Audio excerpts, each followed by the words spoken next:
Assalamualaikum warahmatullahi wabarakatuh. Di sini saya akan menjelaskan apa itu interaksi sosial.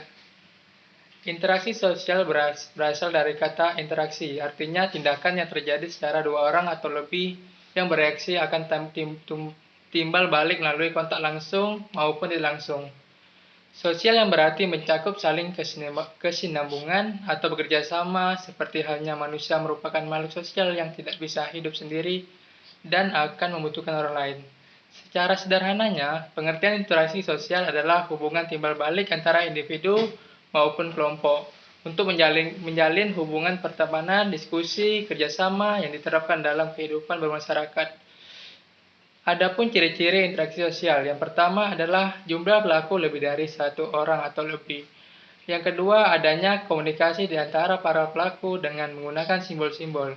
Yang ketiga, adanya tujuan-tujuan tertentu terlepas dari sama atau tidak sama dengan yang diperkirakan oleh para pengamat. Adapun syarat interaksi sosial. Syarat interaksi sosial sebagaimana manusia tidak lepas dengan interaksi dalam kegiatan sehari-hari. Karena sudah pasti manusia akan membutuhkan seseorang untuk saling bertahan hidup. Nah, agar lebih jelas, dalam interaksi sosial ada dua syarat yang akan terjadi, yaitu kontak sosial. Dalam pengertian sosiologi, kontak sosial tidak hanya interaksi melalui tatap muka saja, namun adapun melakukan kontak tanpa bertemu langsung seperti informasi melalui radio, telepon, bahkan surat.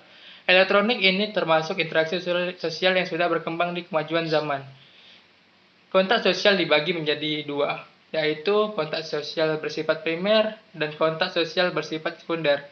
Kontak bersifat primer, kontak terjadi secara langsung seperti bertatap muka. Kontak sosial bersifat sekunder, kontak terjadi secara tidak langsung atau menggunakan media penghubung seperti telepon, surat elektronik, bahkan melalui pesan media sosial. Yang kedua adalah komunikasi. Dalam interaksi sosial, komunikasi merupakan hal yang paling sangat penting dengan maksud adanya saling mengungkapkan perilaku, entah itu dalam berbicara, sikap, bahkan gestur untuk menyampaikan pesan.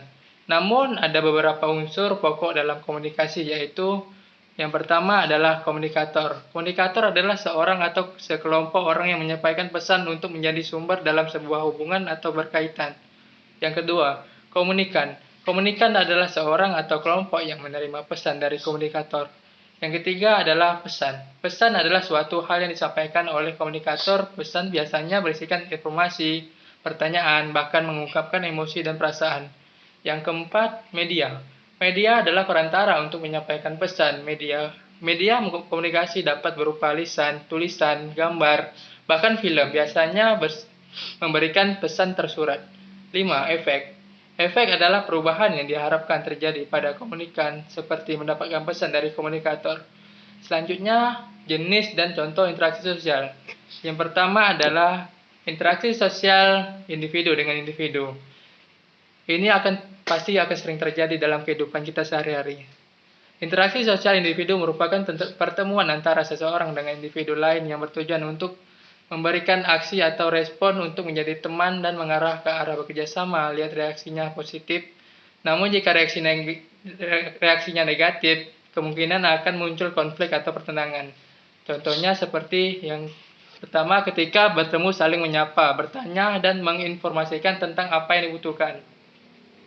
Yang kedua, interaksi sosial individu dengan kelompok. Interaksi sosial individu dengan kelompok pada salah satu bahkan kelompok yang lebih besar biasanya terdiri lebih dari 3 orang yang dimana akan memberikan informasi, entah itu promosi, bahkan seminar. Selain itu, biasanya interaksi sosial ini disampaikan oleh beberapa orang saja, yang kemudian informasi yang disampaikan akan didengarkan oleh banyak orang atau kelompok. Contohnya menjadi seorang narasumber dalam kegiatan seminar, menyampaikan informasi promosi kepada komunitas. Kepala sekolah sedang membicarakan pada murid-murid waktu upacara.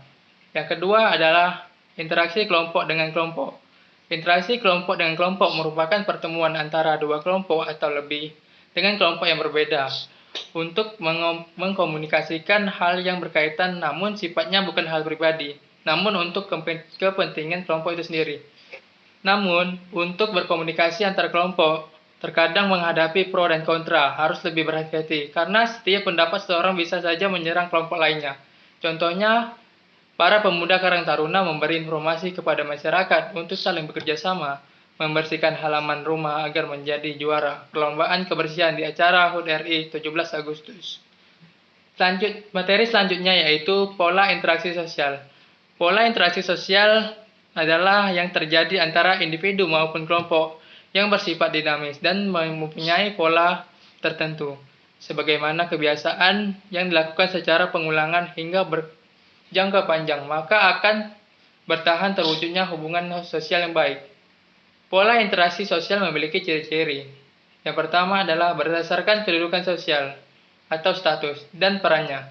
Contohnya, seorang guru yang mengajar bersama muridnya harus mencerminkan perilaku seorang guru. Sebaliknya, siswa harus menaati gurunya. Yang kedua, kegiatan yang harus berlanjut hingga menemukan titik tujuan yang untuk menghasilkan suatu hal yang terbaik dan terus mengembangkan pemikiran atau ide. Contohnya, dari adanya interaksi seseorang melakukan terjalin kerjasama bisnis.